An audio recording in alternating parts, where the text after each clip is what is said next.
Welcome to another segment of Rowserworld. Today what we're going to be doing is teaching you how to draw a quick caricature. Okay guys, so the first thing that we're going to do here is we're going to start out with our basic head shape. So as you can see here, I'll kind of just go around the whole head with a smooth line. I'll try to keep it simple in my head. One of my tricks I use is to squint my eyes as I'm looking at someone's face. This will help you to not be confused by the facial features. One of the simplest observations I've found to make with the head is to actually divide it in half so that the eyes would be like halfway and then the top portion of the head. So I'll decide, do I want to make one half bigger or the other half bigger? So that's like a really powerful thing you can use to help your exaggeration of the head shape.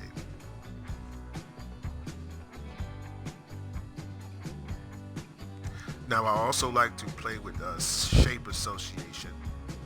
So what that is I'll picture the head as some object, a toaster, a cup, or whatever I'm familiar with that I look at all the time. And then I'll associate that shape in my head, then I'll try to build my shape around that. It keeps you from looking at the reference too long, because sometimes if you study a face too long, you'll mess up. It even happens to me. Sometimes I'll go to work and I feel like I'm thinking too much. Okay, here, so we're going to start adding in or finish adding in our braids. Oh, one other thing, guys, check this out. This is a really solid jewel I'm going to drop on you here. I want you to start studying anatomy, the anatomy of the face. This is going to help it's going to put you apart from other people that are trying to do this. A lot of times we'll take off drawing and we want to go to the complicated stuff without the simple stuff first. So study the anatomy of the face so you can understand that you're drawing on surfaces, and it'll really help you drawing out.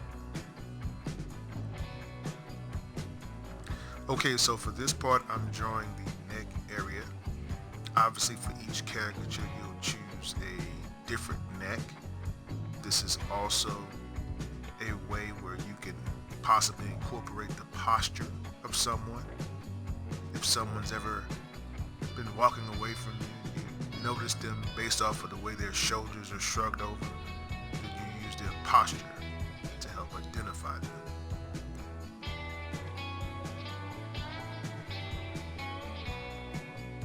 Okay, so now it is face time. With the face, you have 5 basic shapes. You have your head shape, you have your eye shape, you have your nose shape, and then you also have your mouth shape. If you are able to successfully place those features within your circle or your head shape, congratulations. Now you can draw a cartoon face.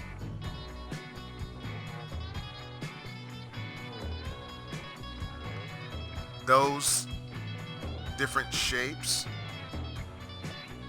are placed in a certain relationship within the face, and that's what makes us look different. In other words, they go in different spots on the face. So it gives us diversity in the way we look. You'd be surprised how many people actually look the same. I stare at faces a lot. Okay. Now also guys, remember when you study that classic proportion, it's going to help you. You want to get you a book from somewhere, find something where you can study that classic proportion and know what a face is, how it's built basically. Now, the more that you can break classic proportion, the more exaggerated of a caricature you're going to have. Okay, so you have to understand what normal is in order to draw abnormal, if you can understand that. Okay. There is no one way to draw a face. So I want you to get that notion out of your head. Sometimes I'll draw a picture and someone will say, that doesn't look like that person. And I'll say, well, yes, it does to me, you know. So every artist is going to perceive it differently, okay? Not everybody's going to like your drawing. That happens sometimes too, but you have to just keep going. I went through those days as well. And there's going to be a lot of people that just appreciate the experience of having being drawn by someone. Even if they get home and they say, oh my God, this is ridiculous, this looks nothing like me. And then you'll be like, well, I guess it kind of looks like me. You know, it becomes about the memory to them. All right, so we're just about finished up. We're just putting a couple of expression lines here. I always use expression lines very sparingly because it makes people look old when you put too many lines in their face. Even me, I'm working on doing that now, using less lines.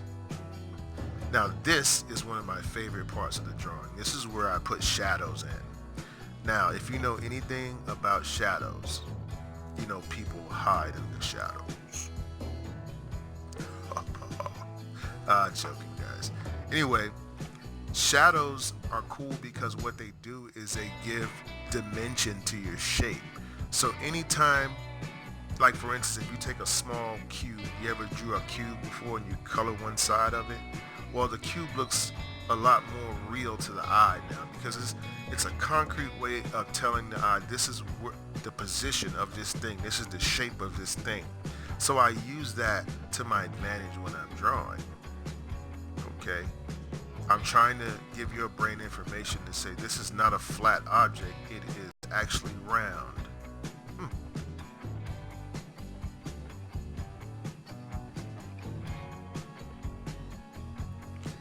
So we're just about finished up with our shadows. Just kind of do it like I'm doing it right now. I'll do a separate video on that. I don't want to inundate you with information. Okay. So now we're about to go to, well, my next favorite part. Actually, I could say this is a tie for my favorite part. And this is where I add like darks to my picture. Okay, now, the darks. This is the question you must ask yourself when you use the darks. Where do I want to place emphasis in my picture? Where do I want to put the exclamation points? Because when you put that dark there, the eyes are going to gravitate to it. Now, if you'll pay attention to where I'm putting my darks, just really look at the picture. Overall in the face, they're going to be very balanced. You see, I don't pull you too far to the left or to the right. I always keep just as much dark on one side as I do to the other. The only reason I put more on one side is because I want to further emphasize maybe the nose shape or something. Okay, now this, oh man, this is my, I call this the percolator, because it's actually a song I heard a long time ago, and I just said that for no reason. No, but anyway, it's a really big marker. And I really do call it the percolator. I'm just messing with you. But because it gives such perkiness to the picture, it gives that basic, that oomph, and it can also draw or cover a lot of space real quickly. So if someone has a lot of hair, you know, it's a lot less messy than using colors to do it. You know, and if you use colors, I always try to use markers when I do the hair, because then it doesn't like go all over the place when they leave. Even if you put a sealant, sometimes it doesn't hold right.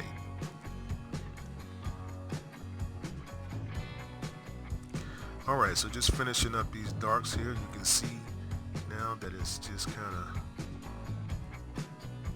a game about going around the whole head. We're just about done here.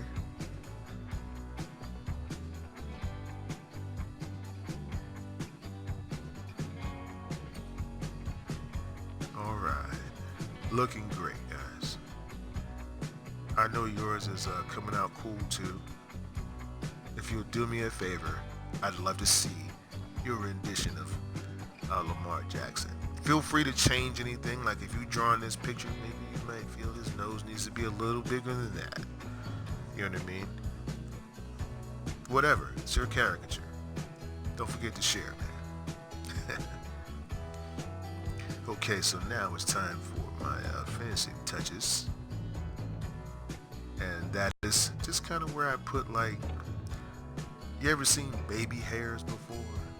Yeah, that's what I'm doing right here. I'm putting baby hairs. I use this to really fine tune my individual shapes, how I want them to, if I want them to be a little bit darker or whatever. Okay guys, well that's it. Congratulations. Yay, you just drawn Lamar Jackson.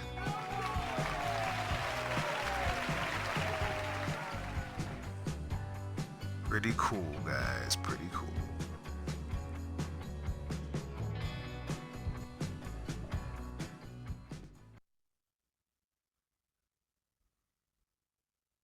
Hey guys, I hope that you enjoyed that video tutorial. If you did, don't hesitate guys to go ahead and give us a like.